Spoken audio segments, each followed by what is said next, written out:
So moving on to impact resistance or impact protection.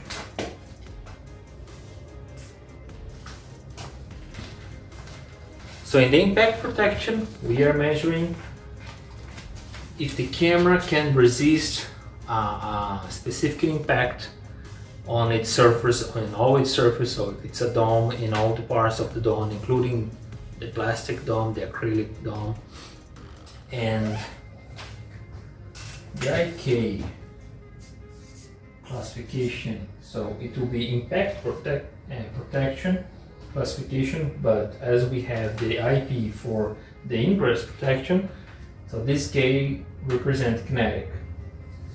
And IK, and as you'll see here, that we have the different IK classifications related to the mass, the distance, and then we'll calculate the energy that this object will have in the device, in the camera, and then we can have this classification of impact protection. Okay, so the first one here, before we start, just to do a quick refresh on the physics. So here the energy we can calculate as force in Newton multiplied by the distance in meters. Okay, so this will be in joules.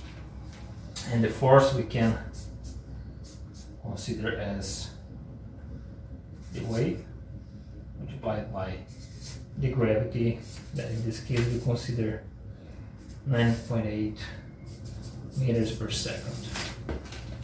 Okay, just to refresh this concept. So IK00 has the same idea in the IP, is no protection. You don't have protection, any impact resistant. IK01, then we start to have the information. So for the first one here, we are considering an object with a mass of 0.25 kilos and dropped from a height of 56 millimeters, and this will give us 0.14 joules. The IK02, it's the same mass, 0.25, dropped from a height of 80 millimeters, and this will give us 0.2 joules. IK03 will be the same mass, dropped from a height of 140 millimeters, and we'll have 0.35 joules. IK4 will be same mass, dropped from a height of 200 millimeters, and this will give us 0.5 joules. IK5 will be the same mass, dropped from a height of 280 millimeters, and we'll have 0.7 joules. IK6 will be the same mass, dropped from a height of 400 millimeters, and will give us 1 joule. IK07, then we have now a higher mass, 0.5, in the same height as the previous one, and it will give 2 joules. IK8, we have a 1.7 kilogram mass, dropped from a height of 300 millimeters, and it will give us 5 joules. And IK9, we have a 5 kilogram mass, dropped from a height of 200 millimeters, give us 10 joules.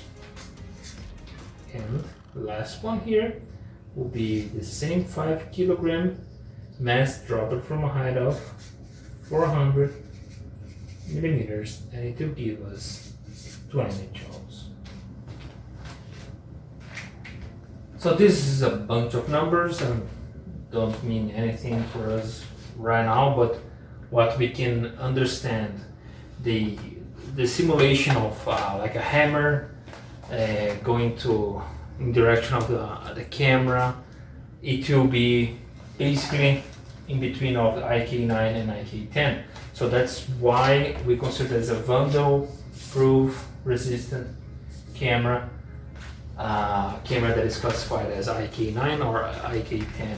So that will be able to handle the impact. Okay, so basically that's the type of certification that we will look for if we are looking for cameras, a vandal resistant camera. Normally these type of cameras are IP6, 68, 66, 67, because the construction, the material of the camera are stronger, so it will probably handle the ingress of water and dust as well.